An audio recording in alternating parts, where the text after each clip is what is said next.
वो आ गए हैं अपने पीआईक्यू सीरीज़ के सेकंड वीडियो में।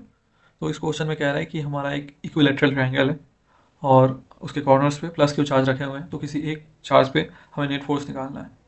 तो जो ये प्लस क्यू चार्ज है, इस प्लस क्यू चार्ज पे हम लोग मान लेते हैं, इस प्लस क्यू चार्ज पे हम लोग नेट फोर्स निकालेंगे, ठीक है। सबसे पहले तो हमारा जो ये प्लस क्यू चार्ज है, इस प्लस क्यू चार्ज पे इस डायरेक्शन में फोर्स लगाएगा और उसका मैग्नीट्यूड हम लोग एफ मान लेते हैं, ओके। सो जो हमारा जो नाउ ये प्लस क्यू चार्ज है, इस प्लस क्यू चार्ज पे भी एक फोर्स लगाएगा और उसका मैग्नीट्यूड भी सेम होगा, बट उसका डायरेक्शन होगा इधर में, ओके। सो हमारा इन दोनों के बीच में जो एंगल होगा वो भी 60 डिग्री आ जाएगा, ओके। सो अब हमारा जो नेट फोर्स लगेगा इन दोनों फोर्स के बीच में लगेगा और वो कुछ ऐसा होगा, okay. So this is the F net.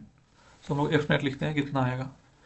So F net का जनरल जो फॉर्मूला होता है वो ये होता है, अगर दो फोर्स दिया हुआ है और उनके बीच का एंगल दिया हुआ है तो। लेकिन हमारा यहाँ पे जो F1 है और ये जो हमारा F2 है, दोनों का वैल्यू F ही है। तो हम लोग इसमें पुट करते हैं। सो नाउ हमारा जो एफ नेट आएगा वो कुछ ऐसा होगा, F1 square is F square, F2 square is F square and 2 times F1 into F2, that is यहाँ पे एफ स्क्वायर हो जाएगा और कॉस थीटा की जगह पे कॉस 60 डिग्री हो जाएगा, ओके। सो हम लोग जानते हैं कि कॉस 60 डिग्री का जो वैल्यू होता है वो 1/2 होता है, तो इससे तो ये कट जाएगा।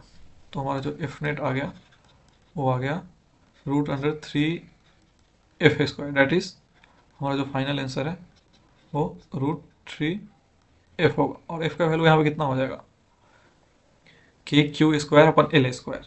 तो इसको हम लोग फाइनली ऐसे लिख सकते हैं कि √3k times Q² / L²। L है वो हमारा side of length of the triangle होगा, okay. Take care, thank you.